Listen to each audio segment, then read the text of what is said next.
नमस्कार, आप देख रहे हैं हिंदी खबर। मैं हूं आपके साथ अमित शर्मा।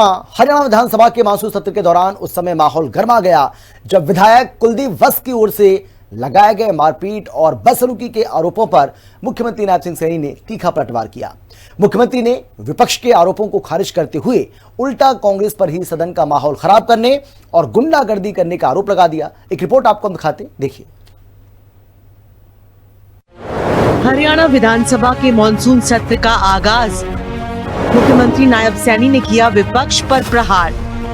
सीएम बोले, कानून व्यवस्था पर अवश्य हो चर्चा, तथ्यों और वास्तविक आंकड़े रहे आधार।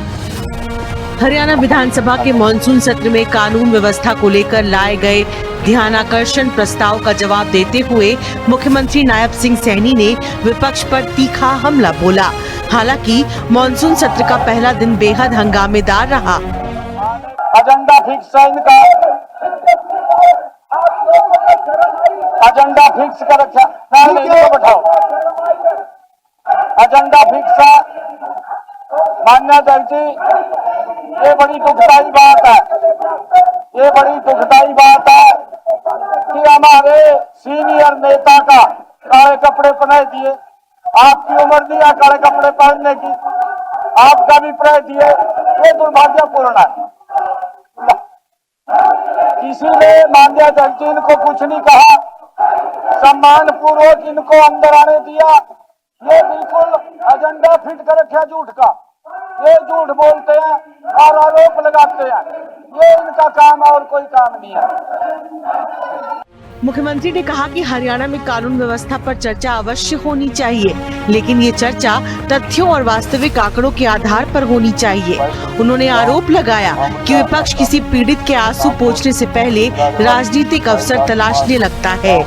देखिए, जब भी सेशन चला है, सेशन के अंदर विपक्ष के द्वारा इस प्रकार की बातें करना स्वाभाविक ही है। हाँ। परंतु विपक्ष के पास ही मुद्दा कोई नहीं है। सरकार तो जवाब देने के लिए भी, चर्चा करने के लिए भी बिल्कुल तैयार है। हर सवाल का जवाब भी दिया जाएगा और चर्चा भी होगी, चर्चा की बात करेंगे, परंतु तथ्यों के आधार पर हो, झूठ के आधार पर ना हो, क्योंकि झूठ फैलाना, झूठ बोलना विपक्ष के पास यही मुद्दा है और नहीं। मुख्यमंत्री ने विपक्षी दलों के पूर्व कार्यकाल का जिक्र करते हुए कहा कि साल 1999 से 2005 के बीच प्रदेश की कानून व्यवस्था राजनीतिक प्रभाव और सत्ता के दबाव में कमजोर हुई। उन्होंने साल 2001 में पूर्व विधायक रेलू राम पुनिया समेत उनके परिवार के 8 सदस्यों की हत्या, साल 2002 में किसानों पर गोली चलने और झज्जर में 5 दलित युवकों की भीड़ द्वारा पीट कर हत्या जैसी घटनाओं का उल्लेख किया। नायब सिंह सैनी ने कहा कि विपक्ष के शासनकाल में 3206 जेबीटी शिक्षकों की भर्ती में घोटाला हुआ।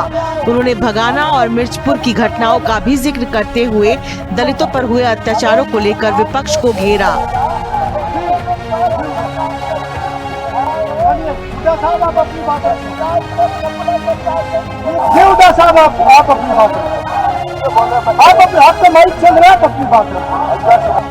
मुख्यमंत्री ने कहा कि उनकी सरकार ने व्यवस्था में बदलाव करते हुए युवाओं को बिना खर्ची, बिना पर्ची के रोजगार देने का काम किया है।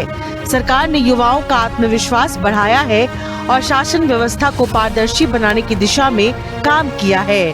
कांग्रेस के समय में भी जो सेशन की अवधि थी वो घंटों में होती थी, घंटों में सेशन की अवधि होती थी, परंतु हमारे माननीय स्पीकर साहब बड़े दिल के व्यक्ति हैं, जो वो तय करते हैं। और बीएससी में जो चर्चा होती है उसके ऊपर मुहर लगती है और सभी बैठ करके उसमें हमारे विपक्षी दल के भी नेता होते हैं और हम भी होते हैं। माननीय स्पीकर साहब की अध्यक्षता में जब चर्चा होती है तो उसको 3 दिन का हो गया था। जी। कानून व्यवस्था को मजबूत करने के लिए किए गए उपायों का जिक्र करते हुए मुख्यमंत्री ने कहा कि प्रदेश में नागरिकों को तत्काल सहायता उपलब्ध कराने के लिए emergency response support system dial 112 लागू किया गया है। इसके साथ 10 आपातकालीन सेवाओं को जोड़ा गया है और 630 वाहनों को इमरजेंसी रिस्पांस व्हीकल के रूप में तैनात किया गया है। इस व्यवस्था को और मजबूत करने के लिए 250 अतिरिक्त इमरजेंसी रिस्पांस व्हीकल खरीदने की आवश्यक स्वीकृति भी प्रदान की गई है। मुख्यमंत्री ने बताया कि विशेष अभियान के दौरान 4771 अपराधियों को गिरफ्तार किया गया और 2016 हथियार बरामद किए गए।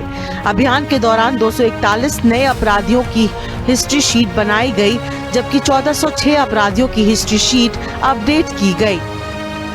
सीएम सैनी ने कहा कि उनकी सरकार अपराधियों को केवल गिरफ्तार करने तक सीमित नहीं है, बल्कि मजबूत साक्ष्यों के आधार पर अदालत से दोषियों को सजा दिलाने पर भी पूरा ध्यान दे रही है।